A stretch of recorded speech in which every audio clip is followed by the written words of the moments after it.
Chapter 7. The reader may be disposed to wonder how I could prevail on myself to give so a free representation of my own species among a race of mortals who were already too apt to conceive the vilest opinion of humankind, from that entire congruity betwixt me and their yahoos. But I must freely confess that the many virtues of these excellent quadrupeds placed in opposite view to human corruptions had so far opened my eyes and enlarged my understanding, that I began to view the actions and passions of man in a very different light, and to think the honor of my own kind not worth managing, which, besides, it was impossible for me to do before a person of so acute a judgment as my master, who daily convinced me of 1,000 faults in myself, whereof I had not the least perception before, and which among us would never be numbered even among human infirmaries. I had likewise learned from his example an utter detestation of all falsehood or disguise, and truth appeared so amiable to me that I determined upon sacrificing everything to it. Let me deal so candidly with the reader as to confess that there was yet a much stronger motive for the freedom I took in my representation of things.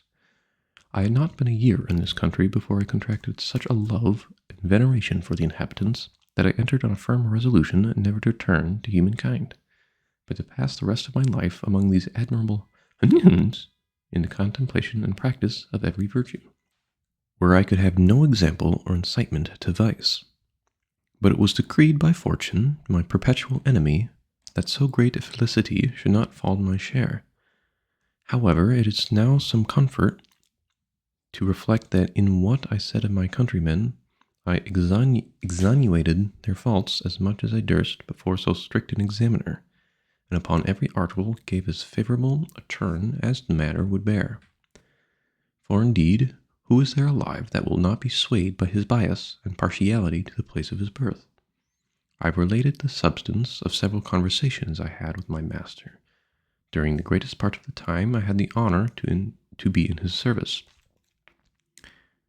but have indeed, for brevity's sake, omitted much more than is here set down. When I had answered all his questions, and his curiosity seemed to be fully satisfied, he sent for me one early morning, and commanding me to sit down at some distance, an honor which he had never before conferred upon me, he said it had been very seriously considering my whole story, as far as it is related both to myself and my country, and he looked upon us as a sort of animal to whose share, by what accident he could not conjecture, some small pittance of reason had fallen, whereof we made no other use than by its assistance to aggravate our natural corruptions, and to acquire new ones which nature had not given us. That we disarmed ourselves of the few abilities she had bestowed, had been very successful in multiplying our original wants, and seemed to spend our whole lives in vain endeavors to supply them by our own inventions. That is, to myself, it was manifest I had neither the strength nor agility of a common yahoo, that I walked infirmly on my hinder feet, and found out a contrivance to make my claws of no use or difference, and remove the hair from my chin, which was intended as a shelter from the sun and the weather. Lastly, that I could neither run with speed, nor climb trees like my brethren, as he called them, the yahoos in this country. That our institutions of government and law were plainly owing to our gross defects in reason, and by consequence in virtue, because reason alone is sufficient to govern a rational creature, which was therefore a character we had no pretense to challenge, even from the account I had given of my own people, although he manifestly perceived that in order to favor them, I had concealed many particulars, and often said the thing that was not. He was the more confirmed in this opinion, because he observed that as I agreed in every feature of my body with other yahoos, except where it was to be my real disadvantage in point of strength, speed, and activity, the shortness of my claws, and some other particulars where nature had no part, so from the representation I had given him of our lives, our manners, and our actions, he found as near a resemblance in the disposition of our minds. He said that yahoos were known to hate one another more than they did any other different species of animals, and the reason usually assigned with the odiousness of their own shapes, which all could see in the rest, but not in themselves. He had therefore begun to think it is not unwise in us to cover our bodies, and by that invention conceal many of our own deformities from each other, which would else be hardly supportable. But he now found he had been mistaken, and that the dissensions of those brutes in his country were owing to the same cause with ours, as I had described them. For if, said he, you throw among 5 Yahoos as much food as would be sufficient for 50, they will, instead of eating peaceably, fall together by the ears, each single one impatient to have all to himself. And therefore a servant was usually employed to stand by while they were feeding abroad, and those kept at home were tied at distance from each other, that if a cow died of age or accident before a whinnies could secure it for his own Yahoos, those in the neighborhood would come in herds to seize it, and then would ensue such a battle as I had described, with terrible wounds made by their claws on both sides, although they seldom were able to kill one another, for want of such convenient instruments of death as we had invented. At other times, the like battles had been fought between Yahoos of several neighborhoods, without any visible cause, those of one district watching all opportunities to surprise the next before they are prepared. But if they find their project hath miscarried, they return home, and, for want of enemies, engage in what I call a civil war among themselves. That in some fields of his country there are certain shining stones of several colors, whereof the Yahoos are violently fond. And when part of those stones is fixed in the earth, as it sometimes happeneth, they will dig with their claws for whole days to get them out. Then they carry them away, and hide them by heaps in their kennels, but still looking round with great caution for fear their comrades should find out their treasure. My master said he could never discover the reason of this unnatural appetite, or how these stones could be any use to a Yahoo. But now he believed it might proceed from the same principle of avarice which I had ascribed to mankind, that he had once, by way of experiment, privately removed a heap of these stones from the place where one of his Yahoos had buried it, whereupon the sordid animal, missing his treasure, by his loud lamenting, brought the whole herd to the place. There miserably howled, then fell to biting and tearing the rest, began to pine away, would neither eat nor sleep nor work, till he ordered a servant privately to convey these stones into the same hole and hide them as before, which when his Yahoo had found, he presently recovered his spirits and good humor, but took good care to remove them to a better hiding place, and hath ever since been a very serviceable brute. My master further assured me, which I also observed myself, that in the fields where these shining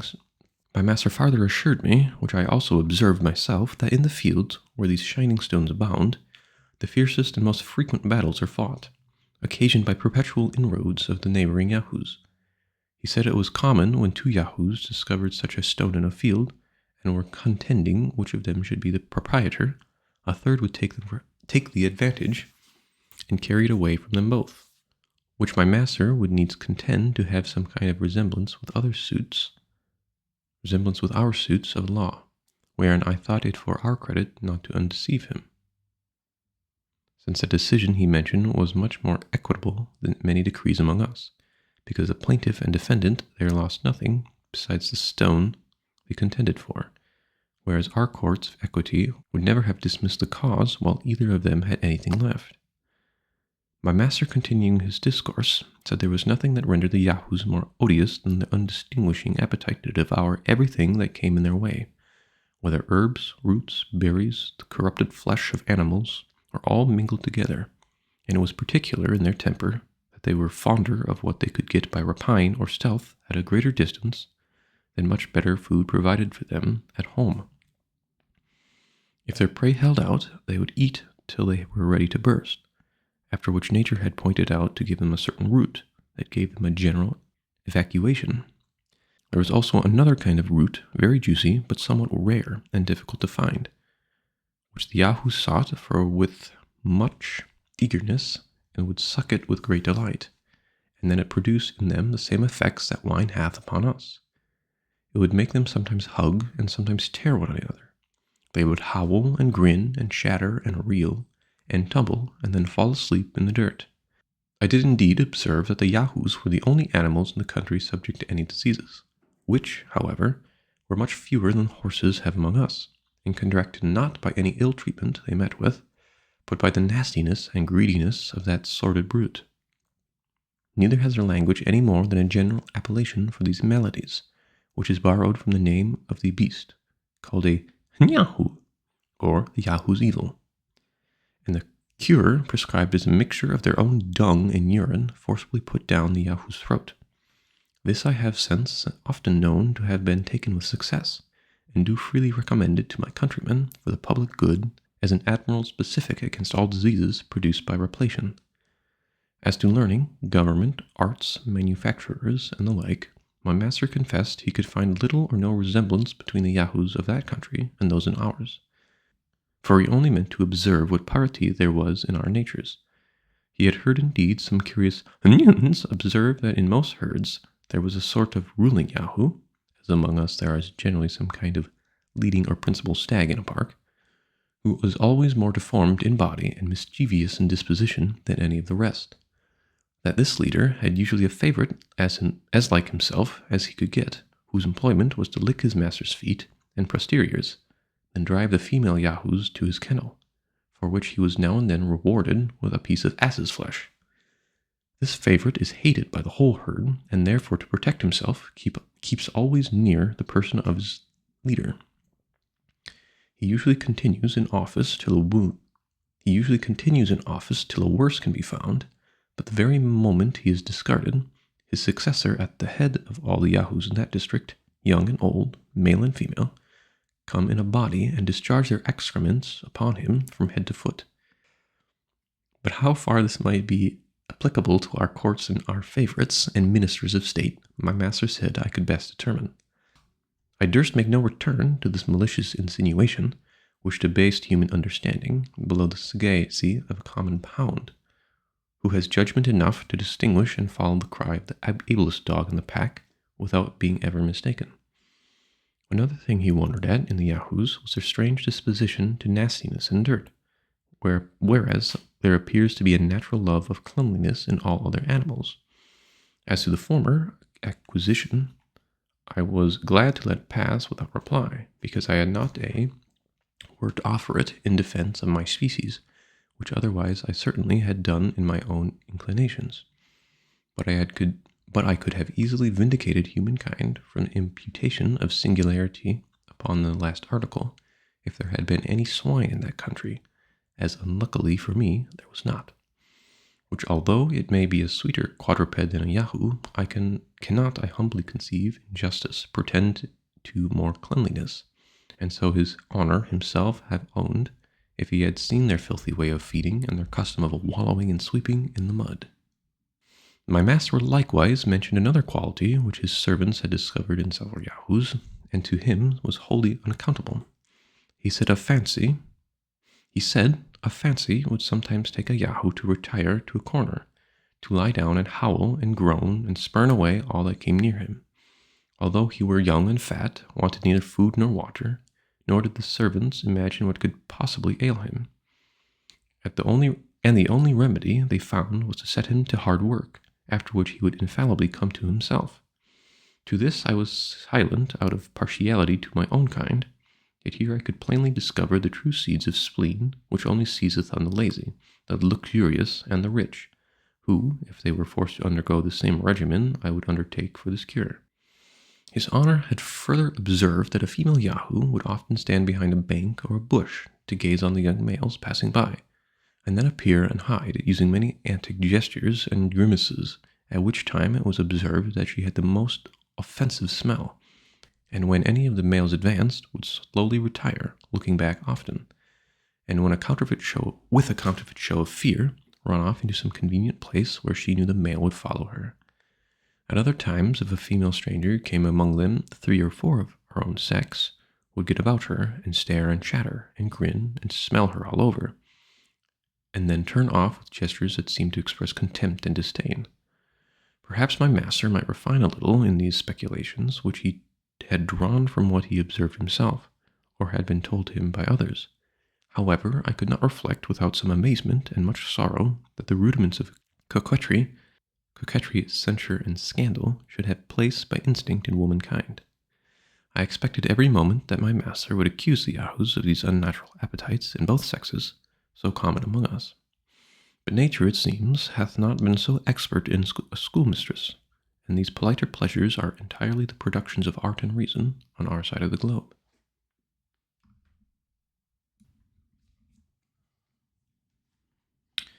Chapter 8. As I ought to have understood human nature much better than I supposed it possible for my master to do, so it was easy to apply the character he gave of the Yahoos to myself and my countrymen, and I believed I could yet make further discoveries from my own observation. I therefore often begged his favor to let me go among the herds of Yahoos in the neighborhood, to which he always very graciously consented, being perfectly convinced about the hatred I bore to those brutes would never suffer me to be corrupted by them, and his honor ordered one of his servants, a strong sorrel nag, very honest and good-natured, to be my guard, without whose protection I durst not undertake such an adventure. For I had already told the reader how much I was pestered by those odious animals upon my first arrival, and I afterward failed very narrowly 3 or 4 times of falling into their clutches when I had happened to stray at any distance within my hangar. And I have reason to believe they had some imagination that I was of their own species, which I often assisted myself by stripping up my sleeves and showing them my naked arms and breast in their sight, when my protector was with me. At which times they would approach as near as they durst, and imitate my actions after the manner of monkeys, but ever with the great signs of hatred, as a tame jackdaw with a cap and stockings is always persecuted by the wild ones, when he happens to be got among them. They are prodigiously nimble from their infancy. However, I once caught a young male of 3 years old, and endeavored by all marks of tenderness to make it quiet. The little imp fell squalling and scratching and biting with such a violence that I was forced to let it go, and it was high time, for a whole troop of old ones came about us with the noise, but finding the cub was safe, for away it ran, and my sorrel nag being by, they durst not venture near us. I observed the animal's flesh to smell very rank, and the stink was somewhat between a weasel and a fox, but much more disagreeable. I forgot another circumstance, and perhaps I might have the reader's pardon if it was wholly omitted, that while I held the odious vermin in my hands, it voided its filthy excrements of a yellow liquid substance all over my clothes. But by good fortune there was a small brook hard by, where I washed myself as clean as I could, although I durst not come into my master's presence until I was sufficiently aired. By what I could discover, the Yahoos appear to be most unteachable of all animals, the capacities never reaching higher than to draw or carry burdens. Yet I am often of opinion that this defect ariseth chiefly from perverse, restive disposition, for they are cunning, malicious, treacherous, and revengeful. They are strong and hardy, but of a cowardly spirit, and by consequence insolent, abject, and cruel.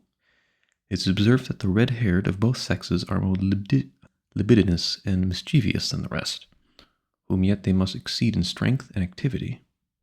The Houyhnhnms keep the Yahoos for present use in huts not far from the house, but the rest are sent abroad to certain fields, where they dig up roots, eat several kinds of herbs, and search about for carrion, or sometimes catch weasels and Houyhnhnms, a sort of wild rat, which they greedily devour.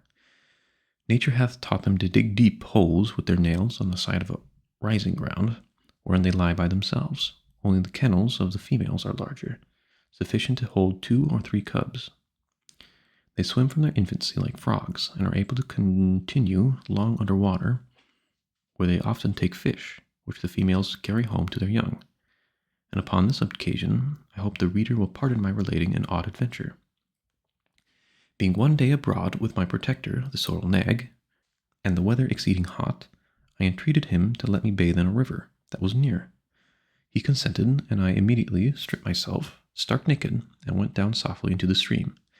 It happened that a young female Yahoo, standing behind the bank, saw the whole proceeding, and inflamed by desire,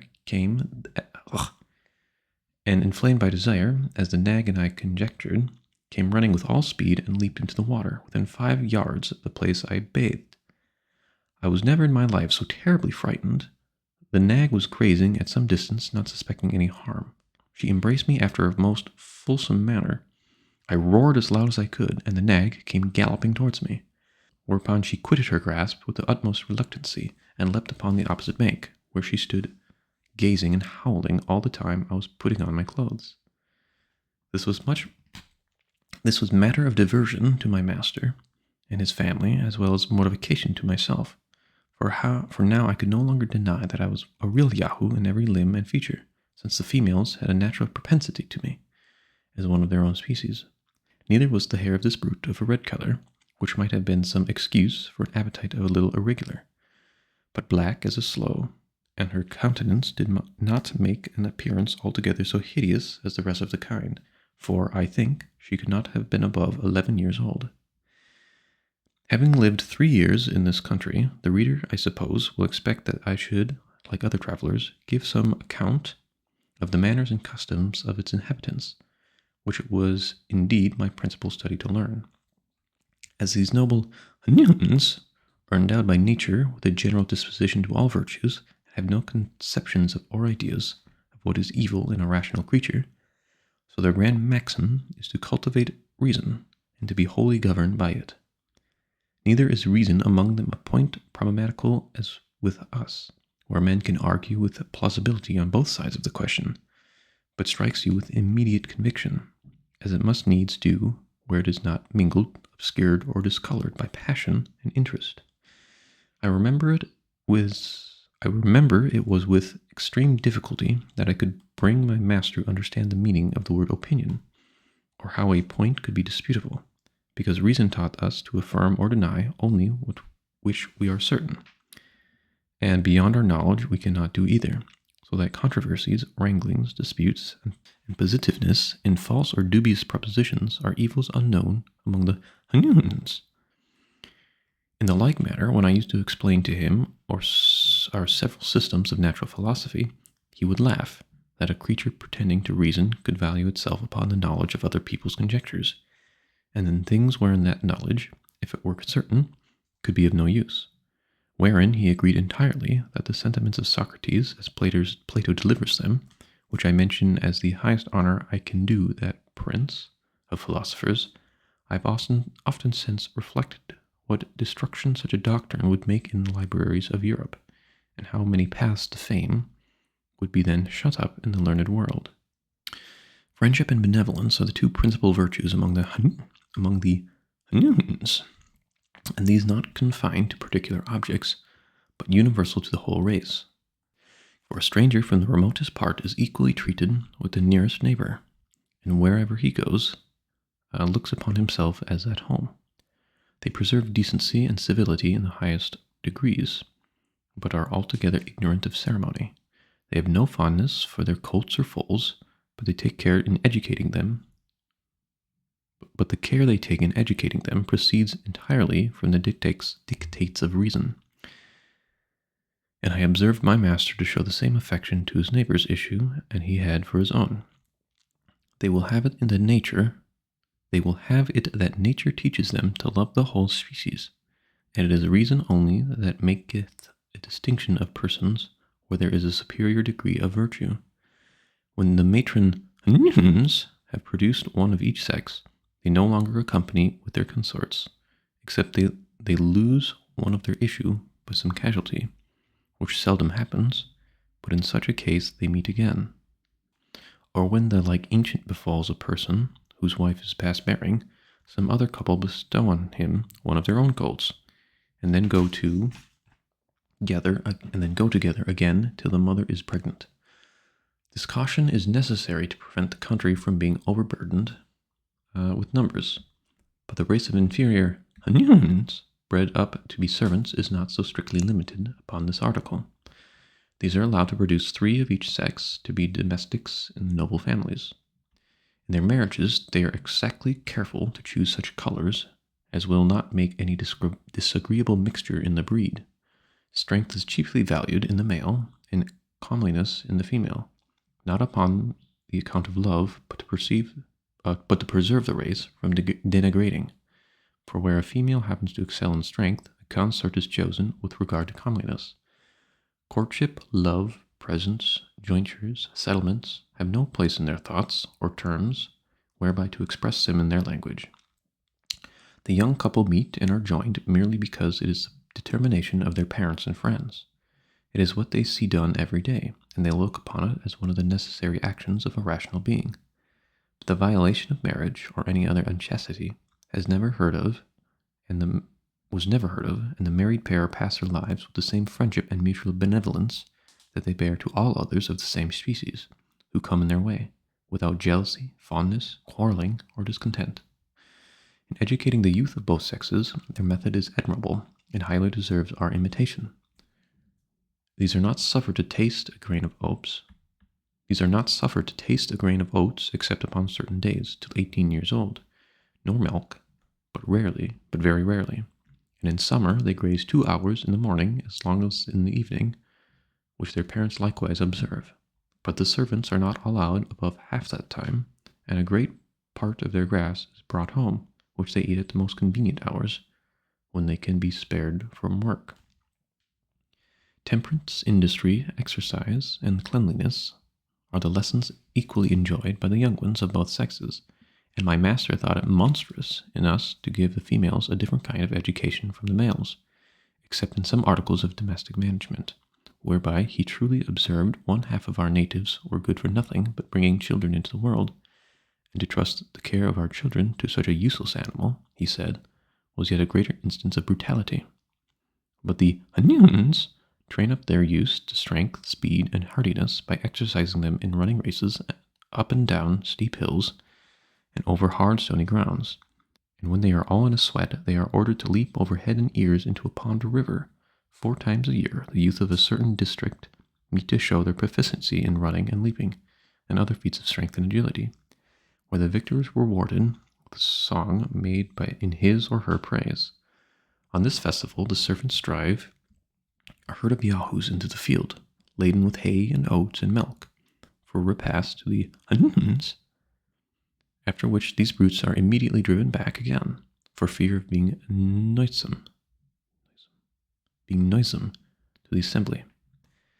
Every 4th year, at the vernal equinox, there is a representative council of the whole nation, which meets in a plain about 20 miles from our house, and continues about 5 or 6 days.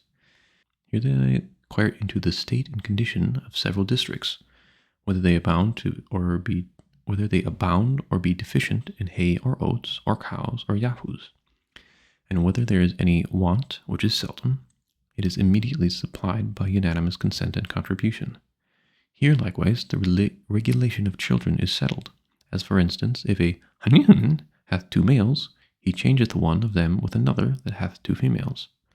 And when a child hath been lost by any other casualty, where the mother is past breeding, it is determined what family in the district shall breed another to supply that loss. Chapter 9. One of these great assemblies was held in my time, about 3 months before my departure, whither my master was sent as the representative of our district. In this council he resumed their old debate, and indeed the only debate which has ever happened in that country, whereof my master, after his return, gave me a very particular account. The question to be debated was whether the yahoos should be exterminated from the face of the earth. One of the members for the affirmative offered several arguments of great strength and weight, alleging that as the yahoos were the most filthy, noisome, and deformed animal which nature ever produced, so they were the most resentive and indocible, mischievous and malicious. They would privately suck on the teats of the Houyhnhnms cows, kill and devour their cats, trample down their oats and grass, if they were not continually watched, and commit 1,000 other extravagancies. He took notice of a general tradition that yahoos had not been always in that country, that many ages ago 2 of these brutes appeared together upon a mountain, whether produced by the heat of the sun upon corrupted mud and slime, or from the ooze and froth of the sea, was never known. But these yahoos engendered, and their brood, in a short time, grew so numerous as to overrun and infest the whole nation, that the Houyhnhnms, to get rid of this evil, made a general hunting, and at last enclosed the whole herd, and destroying the elder, every kept 2 young ones in a kennel, and brought them to such a degree of tameness as an animal so savage by nature could be capable of acquiring, using them for draught and carriage. That there seemed to be much truth in this tradition, and yet those creatures could not be Houyhnhnms, or aborigines of the land, because of the violent hatred of the Houyhnhnms, as well as the other animals, bore them, which, although their evil disposition sufficiently described, could never have arrived at so high a degree that they had been aborigines, or else they would have long since been rooted out. That the inhabitants, taking a fancy to use the service of the Yahoos, had very imprudently neglected to cultivate the breed of asses, which were a comely animal, easily kept, more tame and orderly, without the offensive smell, strong enough for labor, although they yielded to the other in agility of body, and if their braying be no agreeable sound, it is far preferable to the horrible howlings of the Yahoos. Several others declared their sentiments to the same purpose, which my master proposed an expedient to the assembly, whereof he had indeed borrowed the hint from me. He approved of the tradition mentioned by the honorable member who spoke before, and affirmed that the 2 Yahoos, said to be the first seen among them, had been driven thither over the sea, that coming to land, and being forsaken by their companions, they retired to the mountains, and denigrating by degrees, became in process of time much more savage than those of their own species in the country from whence those 2 originals came. The reason of his assertion was that he had now in his possession a certain wonderful Yahoo, meaning myself, which most of them had heard of, and many of them had seen. He then related to them how he first found me, that my body was all covered with an artificial composer of the skins and hairs of other animals, that I spoke in a language of my own, and had thoroughly learned theirs, that I had related to him the accidents which brought me thither, that when he saw me without my covering, I was an exact Yahoo in every part, only of a whiter color, less hairy, and with shorter claws. He added how I endeavored to persuade him that in my own and other countries the Yahoos acted as the governing rational animal, held the Houyhnhnms in servitude, that he observed in me all the qualities of a Yahoo, only a little more civilized by some tincture of reason, which however was in degree as far inferior to the Houyhnhnms race as the Yahoos of their country were to me. That among other things I mentioned a custom we had of castrating Houyhnhnms, when they were young, in order to render them tame, that the operation was easy and safe, and it was no shame to learn wisdom from brutes, as industry is taught by the ant, and building by the swallow. That this invention might be practiced upon the younger Yahoos here, which, besides rendering them tractable and fitter for use, would in an age put an end to the whole species without destroying life. That in the meantime the Houyhnhnms should be exhorted to cultivate the breed of asses, which, as they are in all respects more valuable brutes, so they have this advantage, to be fit for service at 5 years old, which the others are not till 12. This was all my master thought fit to tell me at the time, but was passed in the Grand Council. But he was pleased to conceal one particular which related personally to myself, whereof I soon felt the unhappy effect, as the reader will know in its proper place, and from whence I date all the succeeding misfortunes of my life. The Houyhnhnms have no letters, and consequently their knowledge is all traditional. But there happening few events of any moment among the people so well united, naturally disposed to every virtue, wholly governed by reason, and cut off from all commerce with other nations, the historical part is easily preserved with the burthening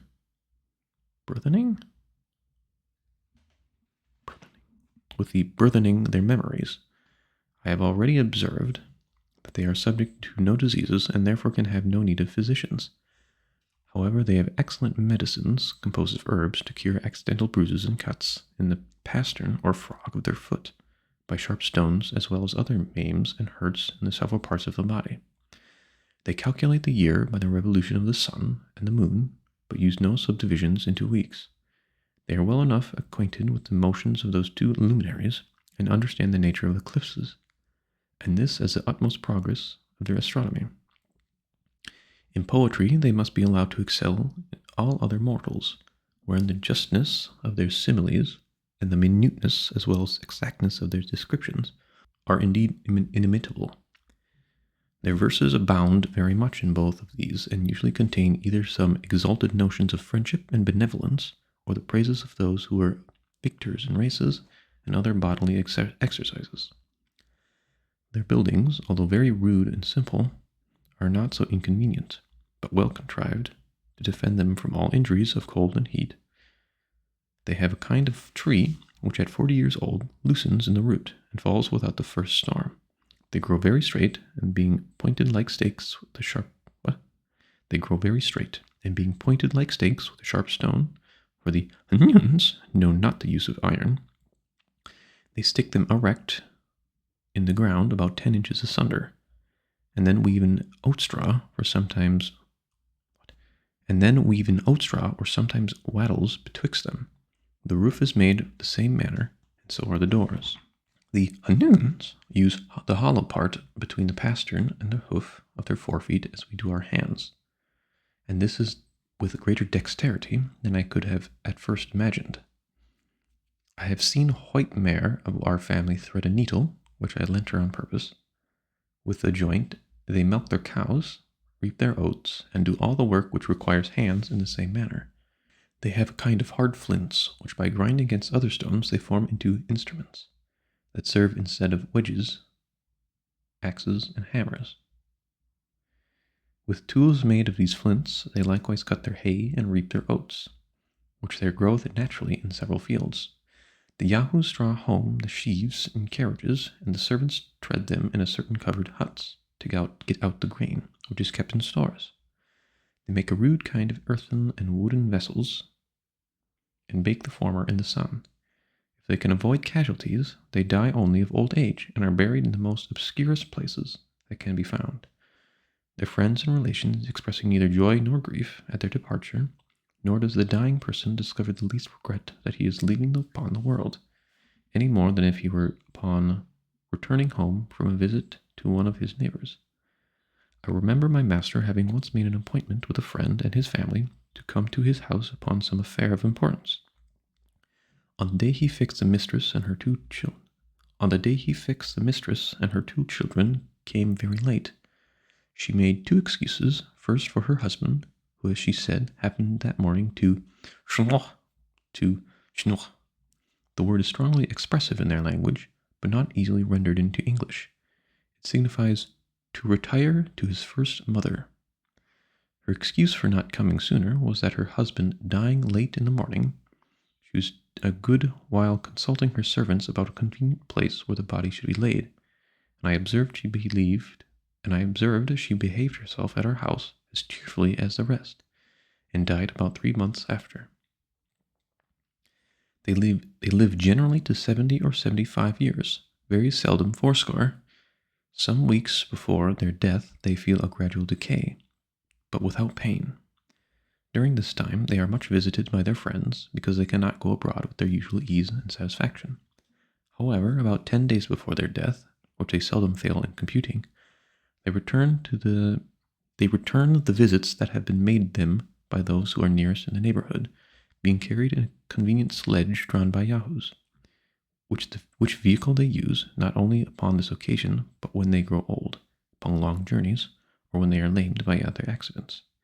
And therefore, when the dying Houyhnhnms return those visits, they take a solemn leave of their friends, as if they were going to some remote part of the country, where they designated to pass the rest of their lives. I know not whether it may be worth observing that the Houyhnhnms have no word in their language to express anything that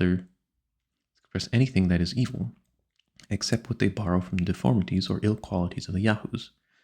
Thus they denote the folly of a servant, an omission of a child, a stone that cuts their feet, a continuance of a foal or unseasonable weather, and the like, by adding to each the epithet of Yahoo. For instance, Yahoo, Yahoo, Yahoo, and an ill-contrived house.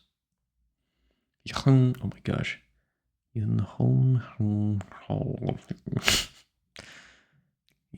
don't know. Yeah, Yahoo. I could, with great pleasure, enlarge further upon the manners and virtues of this excellent people, but intending in a short time to publish a volume by itself expressly upon that subject, I refer the reader thither, and in the meantime proceed to relate my own sad catastrophe. Chapter 10. I had settled my little economy to my own heart's content. My master had ordered a room to be made for me after that manner, about 6 yards from the house, the sides and floors of which I plastered with clay and covered with rush mats of my own contriving. I had beaten hemp, which there grows wild, and made of it a sort of tickling. This I filled with feathers of several birds, and had taken with springs made of Yahoo's hairs, and were excellent food. I had worked 2 chairs with my knife, the sorrel nag helping me in the grosser and more laborious part. When my clothes were worn to rags, I made myself others with the skins of rabbits, and of a certain beautiful animal about the same size, called the Nenoch, the skin of which is covered with a fine down. Of these I likewise made very tolerable stockings. I soled my shoes with wood, which I cut from a tree, and fitted to the upper leather. And when this was worn out, I supplied it from the skins of yahoos dried in the sun. I often got honey out of hollow trees, which I mingled with water, or ate with my bread. No man could more verily the truth of these 2 maxims, that nature is very easily satisfied, and that necessity is the mother of invention. I enjoyed perfect health of body and tranquillity of mind. I did not feel the treachery or inconsistency of a friend, nor the injuries of a secret or open enemy. I had no occasion of bribing or flattering to procure the favor of any great man or of his minion. I wanted no offense against fraud or opposition. Here was neither physician to destroy my body, nor lawyer to ruin my fortune. I wanted no offense against fraud or oppression. Here was neither physician to destroy my body, nor lawyer to ruin my fortune. No informer to watch my words and actions, or forge accusations against me for hire. Here were no gibers, censures, backbiters, pickpockets, highwaymen, housebreakers, attorneys, bawds, buffoons, gamesters, politicians, wits, splenetics, tedious talkers, controvertists, ravishers, murderers, robbers, virtuosos, no leaders or followers of a party and faction, no encouragers to vice by seducement or examples, no dungeon, axes, gibbets, whipping posts, or pillories, no cheating shopkeepers or mechanics, no pride, vanity, or affection, no fops, bullies, drunkards, or poxes, no ranting, lewd, expensive wives, no stupid, proud pedants, no importance, overbearing, quarrelsome, noisy, roaring, empty, conceited, swearing companions, no scoundrels raised from the dust for the sake of their vices, or nobility thrown into it on account of their virtues, no lords, fiddlers, judges, or dancing makers. I had the favor of being admitted to several Houyhnhnms who came to visit or dine with my master, where his honor graciously suffered me to wait in his room and listen to their discourse. Both he and his company would often descend to ask me questions, and receive my answers. I had also sometimes the honor of attending my master in his visits to others. I never presumed to speak except in answer to a question, and then I did it with inward regret, because it was a loss of so much time for improving myself. But I was infinitely delighted with the cessation of the humble auditor in such conversations, where nothing passed but what was useful, expressed in the fewest and most significant words, where the greatest decency was observed without the least degree of ceremony, where no person spoke without being pleased himself and pleasing his companions, where there was no interruption, tediousness, heat, or difference of sentiments. They had a notion that when people are met together, a short silence doth much improve conversation. This I found to be true, for during those little intermissions of talk, new ideas would arise in their thoughts, which very much enlivened the discourse. Their subjects are generally on friendship and benevolence, or order and economy, sometimes upon the visible operations of nature, or ancient traditions, upon the bounds and limits of virtue, upon the unerring rules of reason, or upon some determinations to be taken at the next great assembly, and often upon the various excellencies of poetry. I may add without vanity that my presence often gave them sufficient matter for discourse, because it afforded my master an occasion of letting his friends into the history of me and my country, upon which they were all pleased to descant in a manner not very advantageous to mankind. And for that reason I shall not repeat what they said, only I may be allowed to observe that his honor, to my great admiration, appeared to understand the nature of Yahoos in all countries much better than myself. He went through all our vices and follies, and discovered many which I had never mentioned to him, but only supposing what qualities a Yahoo of their country, with a small proportion of reason, might be capable of exerting, and concluded, with too much probability, how vile as well as miserable such a creature might be. I freely confess that all the little knowledge I have of any value was acquired by the lectures I received from my master, and from hearing the discourses of him and his friends, to which I should be prouder to listen than to dictate to the greatest and wisest assembly in Europe. I admired the strength, comeliness, and speed of the inhabitants, and such a constellation of virtues in such commendable persons produced in me the highest veneration. At first, indeed, I did not feel that natural awe with the Yahoos and all other animals bear towards them, but it grew upon me by degrees, much sooner than I imagined, and was mingled with a respect and love and gratitude that they could condescend to distinguish me from the rest of my species. When I thought of my family, my friends, my countrymen, or human race in general, I considered them as they really were, Yahoos in shape and disposition, perhaps a little more civilized, and qualified with the gift of speech, but making no use of reason than to improve and multiply those vices whereof their burdens in this country had only the share that nature allotted them. When I happened to behold a reflection of my own form in a lake or fountain, I turned my face away in horror and detestation of myself, and could better endure the sight of a common Yahoo than of my own person. By conversing with the Houyhnhnms and looking upon them with delight, I fell to imitate their gait and gesture, which is now grown into a habit, and my friends often tell me in a blunt way that I trot like a horse, which, however, I take for a great compliment. Neither shall I disown that in speaking I am apt to fall into the voice and manner of the Houyhnhnms, and hear myself ridiculed on that account without the least mortification. In the midst of all this happiness, and when I looked upon myself to be fully settled for life, my master sent for me one morning a little earlier than his usual hour. I observed by his countenance that he was in some perplexity, and at a loss how to begin what he had to speak.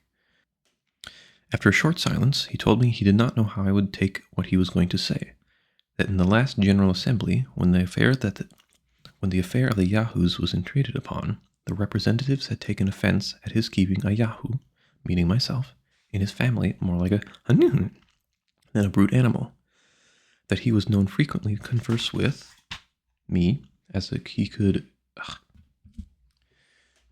receive some advantage or pleasure in my company, that such a practice was not agreeable to reason or nature, nor a thing ever heard of before among them. The assembly did therefore exhort him either to employ me like the rest of my species, or command me to swim back to the place from whence I came. That the first of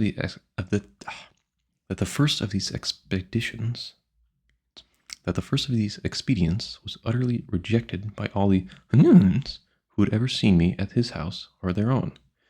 For they alleged that because I had some rudiments of reason added to the natural privity of those animals, it was to be feared I might be able to seduce them into the woody and mountainous parts of the country, and bring them in troops by night to destroy the Houyhnhnms' cattle, and being naturally of the ravenous kind, and adverse from labor. My master added that he was daily pressed by the other Houyhnhnms of the neighborhood to have the assembly's exhortation executed, which he could not put off much longer. He doubted it would be impossible for me to swim to another country, and therefore wished I should contrive some sort of vehicle resembling those I had described to him that might carry me on the sea. in which work I should have the assistance of his own servants as well as those of his neighbors. He concluded that, for his own part, he could have been content to keep me in his service as long as I lived, because he found I had cured myself of some bad habits and dispositions by endeavoring, as far as my inferior nature was capable, to imitate the Houyhnhnms. I should here observe to the reader that a decree of the General Assembly in this country is expressed by the word "Houyhnhnm," which signifies an exhortation, as near as I can render it, for they have no conception how a rational creature can be compelled, but only advised or exhorted, because no person can disobey reason without giving up his claim to be a rational creature. I was struck with the utmost grief and despair at my master's discourse, and being unable to support the agonies I was under, I fell into a swoon at his feet. When I came to myself, he told me, for he concluded I had been dead, for these people are subject to no such imbecilities of nature. I answered in a faint voice that death would have been too great an happiness, that although I could not blame the Assembly's exertion or the urgency of his friends, yet in my weak and corrupt judgment, I thought it might consist with reason to have been less rigorous, that I could not swim a league, and probably the nearest land to theirs might have been distant above 100, that many materials necessary for making a small vessel to carry me off were wholly wanting in this country, which, however, I would attempt in obedience and gratitude to his honor, although I concluded the thing to be impossible, and therefore looked upon myself as already devoted to destruction. That the certain prospect of a natural death was the least of my evils, for supposing I should escape with life by some strange adventure, how could I think with temper of passing my days among Yahoos, and relapsing into my old corruptions for want of examples to lead and to keep me within the paths of virtue? That I knew too well upon what solid reasons all the determinations of the wise Houyhnhnms were founded, not to be shaken by arguments of mine, a miserable Yahoo. And therefore, after presenting him with my humble thanks for the offer of his servant's assistance in making a vessel, and desiring a reasonable time for so difficult a work, I told him I would endeavor to preserve a wretched being. And if ever I returned to England, which was not without hopes of being useful to my own species, by celebrating the praises of renowned Houyhnhnms, and proposing their virtues to the imitation of mankind. My master, in a few words, made me a very gracious reply, allowing me the space of 2 months to finish my boat, and ordered the sorrel nag, my fellow servant, for so at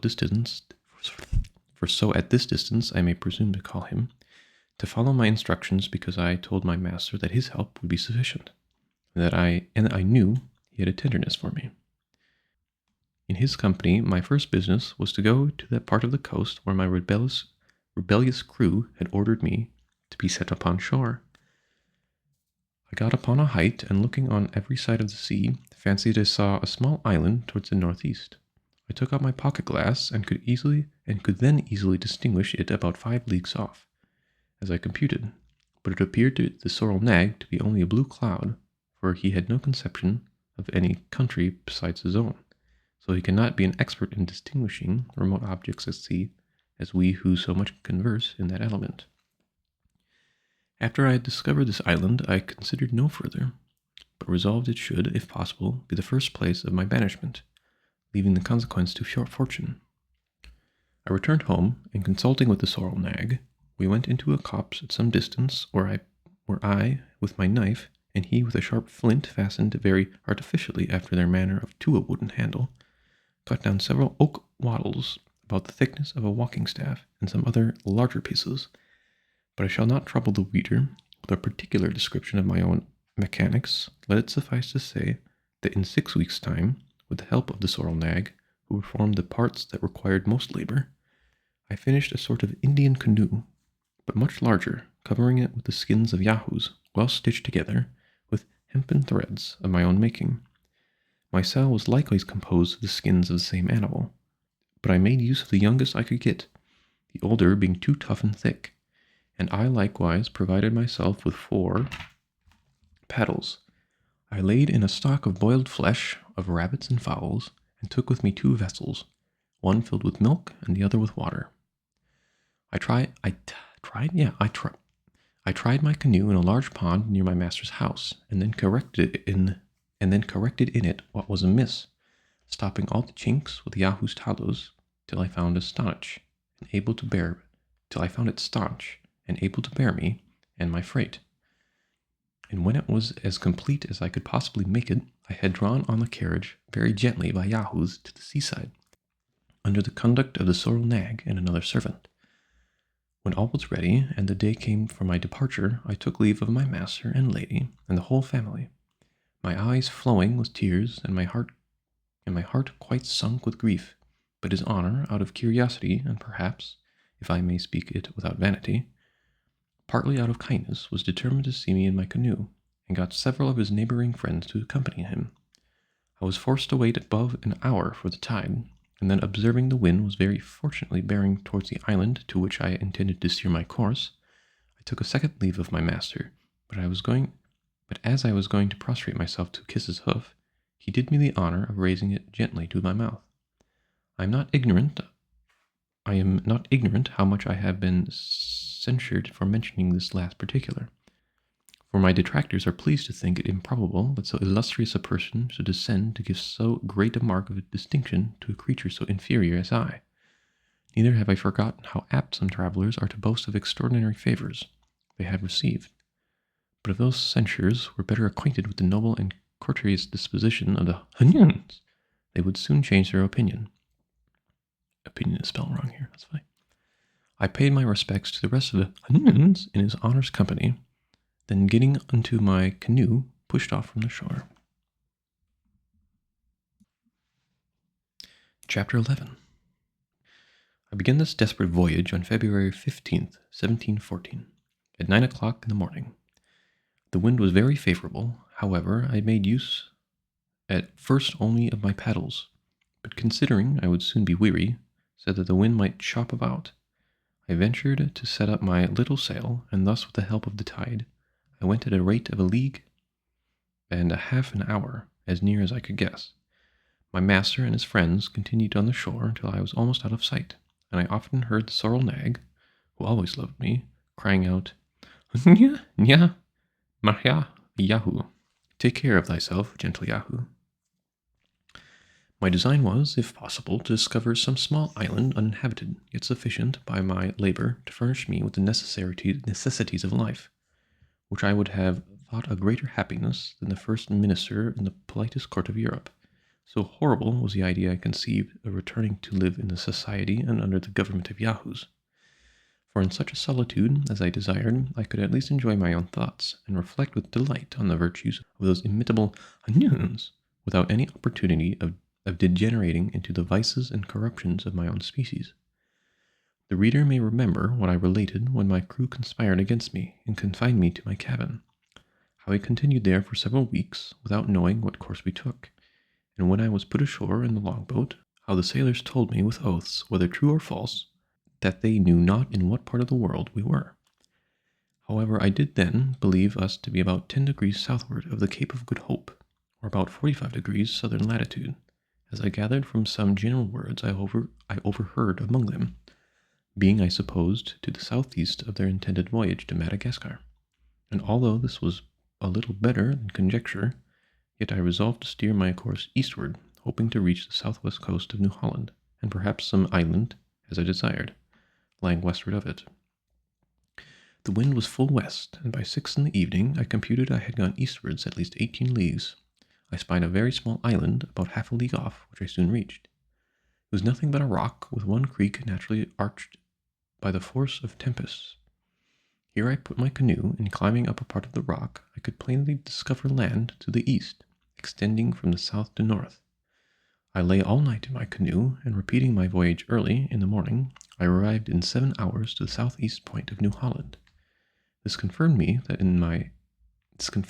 in the opinion I have long entertained, that the maps and charts place this country at least 3 degrees more to the east than it really is, which thought I communicated many years ago to my worthy friend, Mr. Herman Mole, and gave him my reasons for it, although he hath rather chosen to follow other authors.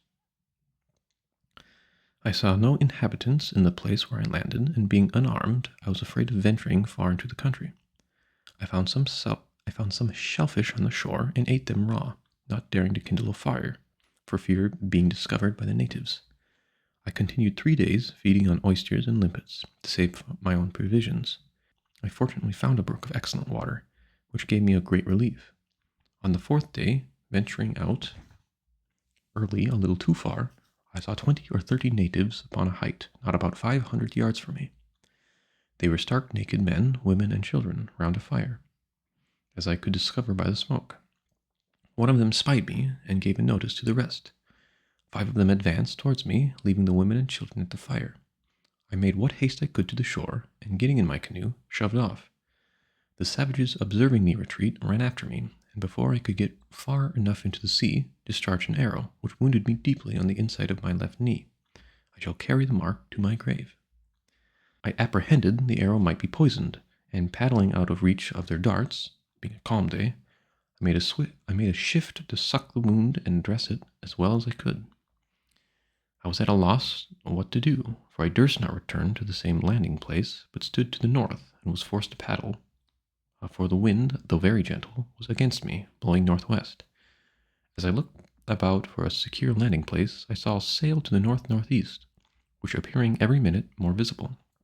I was in some doubt whether I should wait for them or no. But at last my detestation of the Yahoo's race prevailed, and turning my canoe, I sailed and paddled together to the south, and got into the same creek from whence I set out this morning, choosing rather to trust myself among the barbarians than live with the European Yahoos. I drew up my canoe as close as I could to the shore, and hid myself behind a stone by the little brook, which, as I have said, had excellent water. The ship came within half a league of this creek, and sent her longboat with vessels to take in fresh water, for the place, it seems, was very well known. But I did not observe it until the boat was almost on shore, and it was too late to seek another hiding place. The seamen at their landing observed my canoe, and rummaging all over, easily conjectured that the owner could not be far off. 4 of them, well armed, searched every cranny and lurking hole, till at last they found me flat on my face behind the stone. They gazed awhile in admiration at my strange unclothed dress, my coat made of skins, my wooden-soled shoes, and my furred stockings, from whence, however, they concluded I was not a native of the place, who all go naked. One of the seamen, in Portuguese, bid me rise, and asked who I was. I understood the language very well, and getting upon my feet, I said I was a poor Yahoo, banished from the Houyhnhnms, and desired they would please let me depart.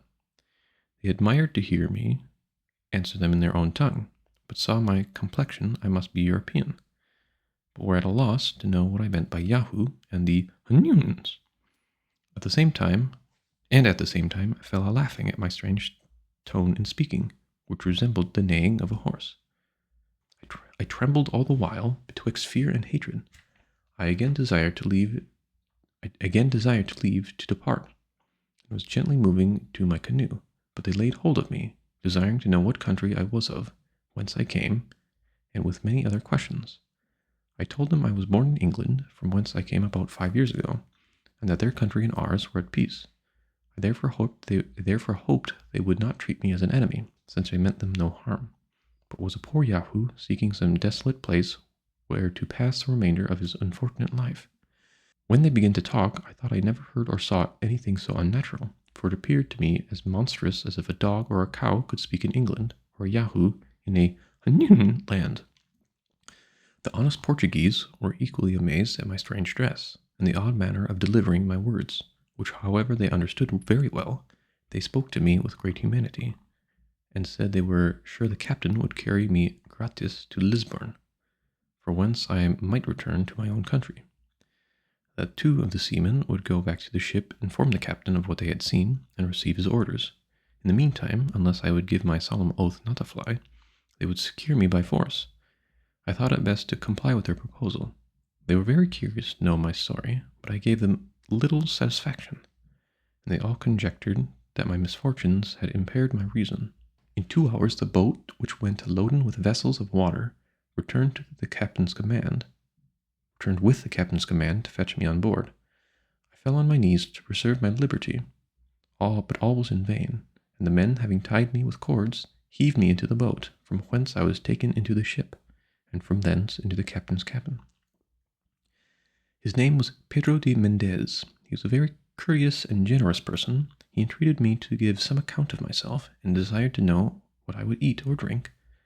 Said I should be used as well as himself, and spoke so many obliging things that I wondered to find such civilities from a Yahoo.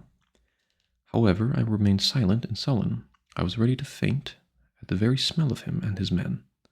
At last I desired something to eat out of my own canoe, but he ordered me a chicken and some excellent wine, then directed that I should be put into bed in a very clean cabin.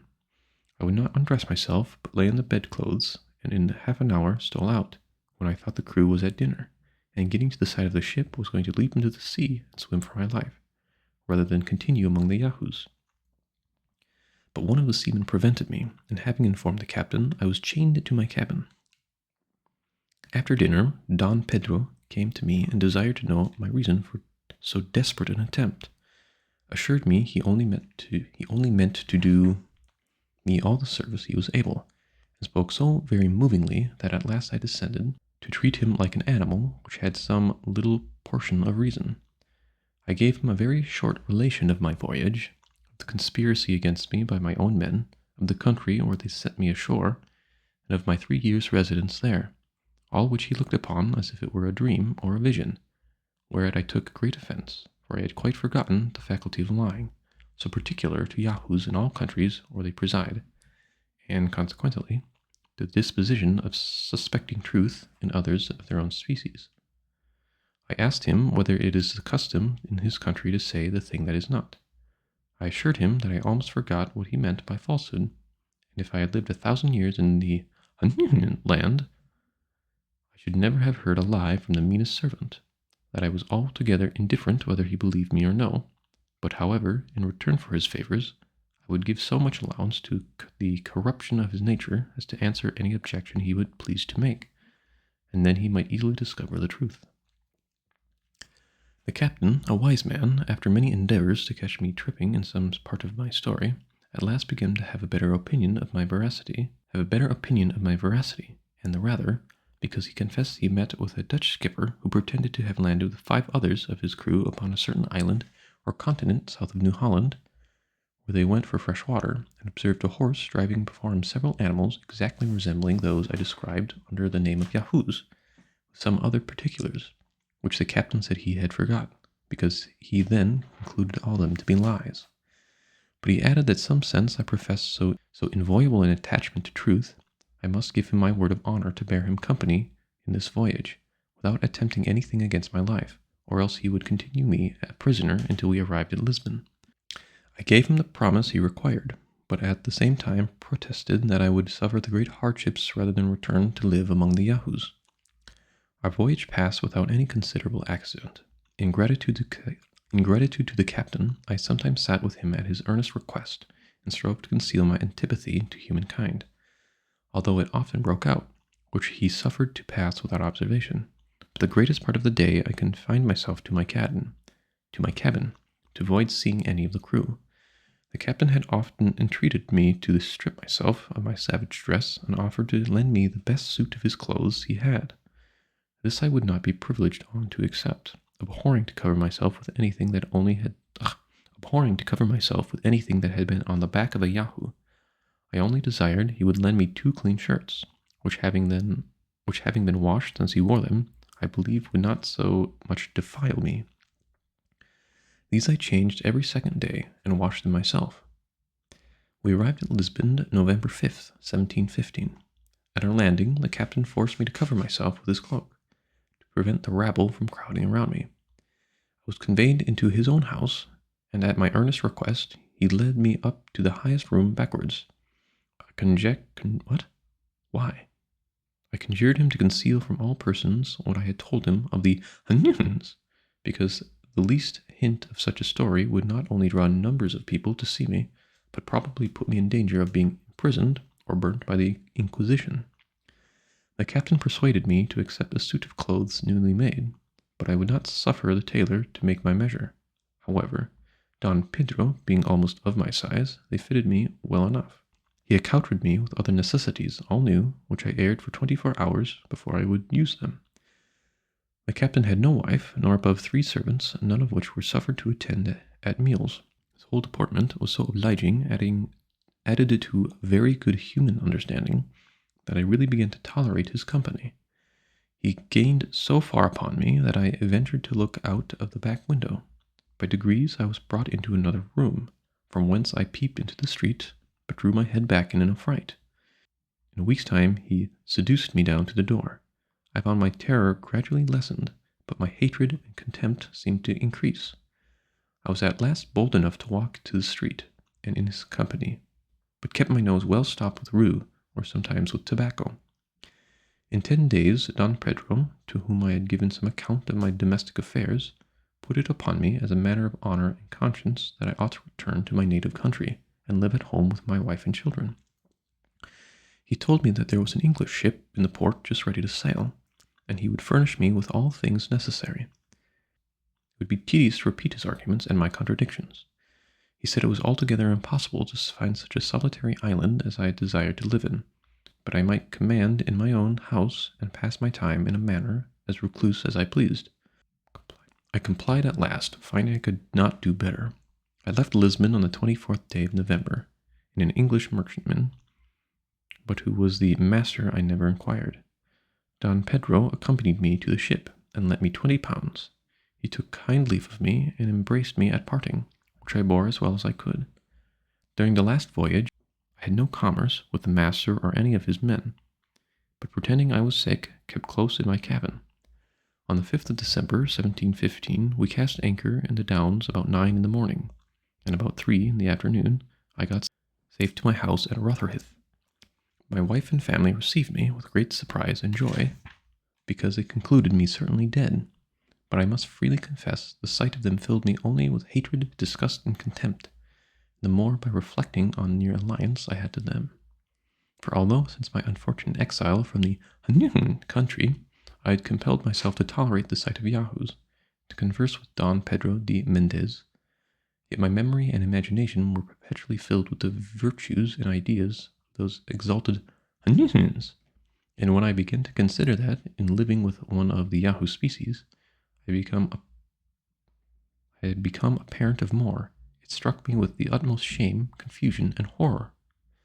As soon as I entered the house, my wife took me in her arms, and kissed me, at which, having not been used to the touch of that odious animal for many years, I fell into a swoon for almost an hour. At the time I am writing, it is 5 years since my last return to England. During the first year I could not endure my wife or children in any presence. The very smell of them was intolerable, much less could I suffer them to eat in the same room. To this hour, they dare not presume to touch my bread or drink out of the same cup, neither was I ever able to let one of them take me by the hand.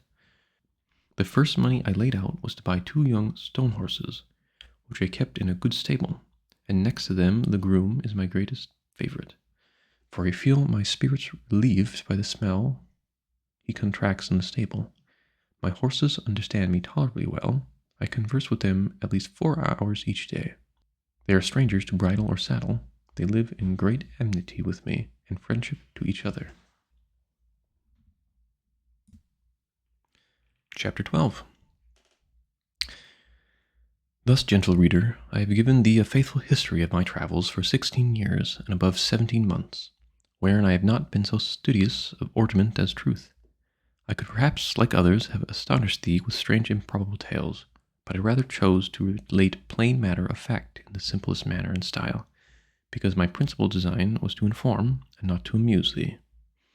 It is easy for us who travel into remote countries which are seldom visited by Englishmen or other Europeans to form dispositions of wonderful animals both at sea and land, whereas a traveler's chief aim should be make men wiser and better, and to improve their minds by the bad as well as good example of what they deliver concerning foreign places. I could heartily wish a law was enacted that every traveler, before he were permitted to publish his voyages, should be obliged to make an oath before the Lord High Chancellor that all he intended to print was absolutely true to the best of his knowledge, for then the world would no longer be deceived as it usually is, while some writers, to make their works pass the better upon the public, impose the grossest falsities on the unwary reader. I have pursued several books of travels with great delight in my younger days, but having since gone over most parts of the globe, and been able to contradict many fabulous accounts from my own observation, it hath given me a great disgust against this part of reading, and some indignation to see the credulity of mankind so impudently abused.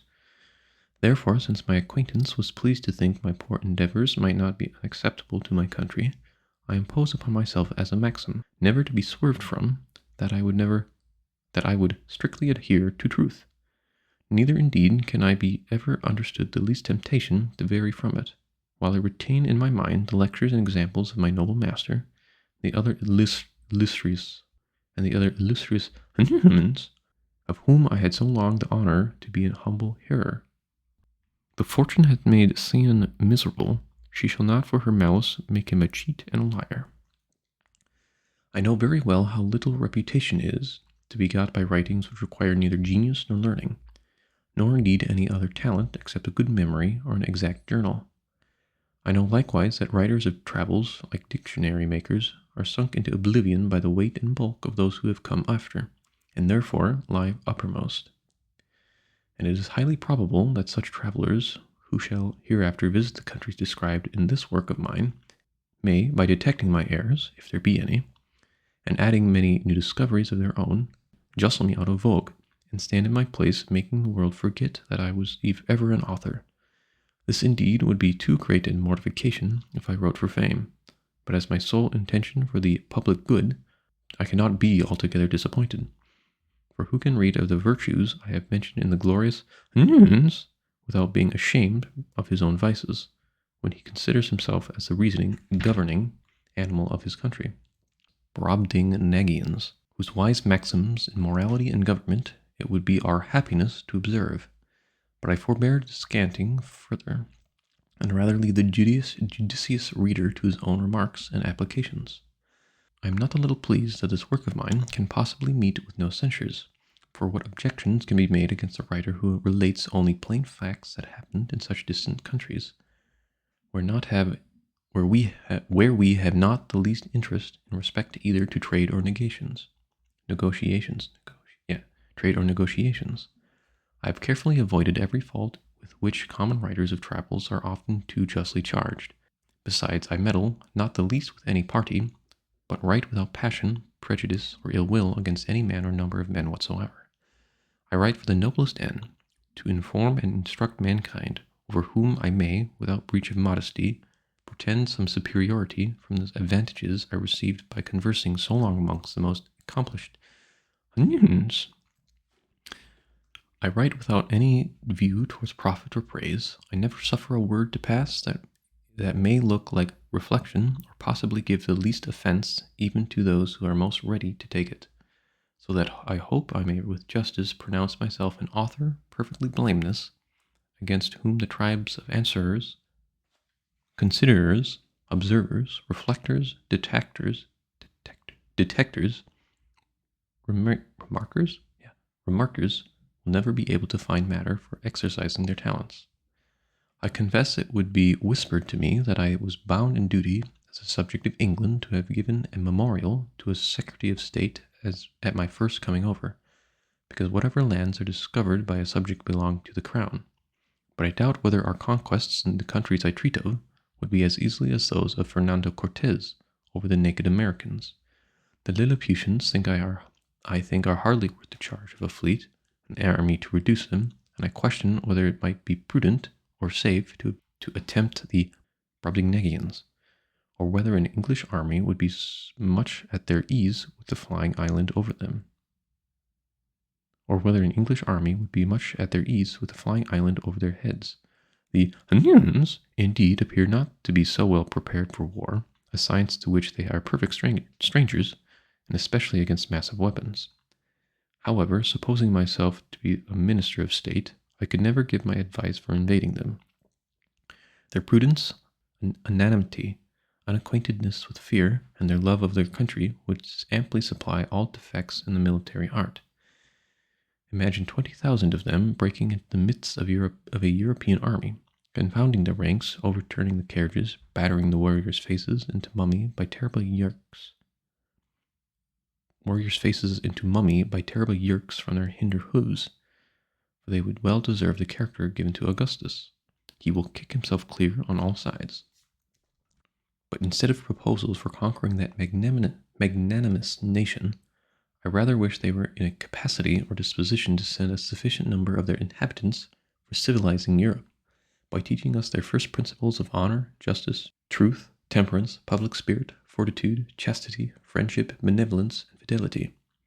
The names of all which virtues are still retained among us in most languages, and are to be met with in modern as well as ancient authors, which I am able to assert from my own small reading. But I had another reason which made me less forward to enlarge His Majesty's domains by my discoveries. To say the truth, I had conceived a few scruples with relation to the distributive justice of princes upon these occasions. For instance, a crew of pirates are driven by a storm they know not whither. At length a boy discovers land from the topmast. They go on shore to rob and plunder. They see a harmless people, are entertained with kindness, and give the country a new name. They take formal possession of it for their king. They set up a rotten plank or stone for a memorial. They murder 2 or 3 dozen of the natives, bring away a couple more by force for a sample, return home, and get their pardon. Here commences a new dominion, acquired by a title by divine right. Ships are sent with the first opportunity, the natives driven out or destroyed, their princes tortured to discover their gold, a free license given to all acts of inhumanity and lust, the earth reeking with the blood of its inhabitants, and the execrable crew of butchers employed in so pious an expedition, is the modern colony sent to convert and civilize an idolatrous and barbarous people. This description, I confess, doth by no means affect the British nation, who may be an example to the whole world for their wisdom, care, and justice in planting colonies. Their liberal endowments for the advancement of religion and learning, their choice of devout and able pastors to propagate Christianity, their caution in stocking their provinces with people of sober lives and conversations from this, the mother kingdom, their strict regard to the distribution of justice in supplying the civil administration through all their colonies with officers of the greatest abilities utter strangers to corruption, and to crown all by sending the most vigilant and virtuous governors, who have no other views than the happiness of the people over whom they preside, and the honor of the king their master. But as the countries which I have described do not appear to have any desire of being conquered and enslaved, murdered, or driven out by colonies, nor abound in either gold, silver, sugar, or tobacco, I did humbly conceive they were of no means proper objects of our zeal, our valor, or our interest. However, if those whom it more concerns think fit to be of another opinion, I am ready to dispose, when I shall be lawfully called, that no European did ever visit these countries before me. I mean, if the inhabitants ought to be believed, unless a dispute may arise about the 2 Yahoos, said to have been seen many ages ago in a mountain in the Houyhnhnms land, from whence the opinion is that the race of these brutes hath descended, and these, for anything I know, may have been English. For anything I know may have been English, which indeed I was apt to suspect from the lineaments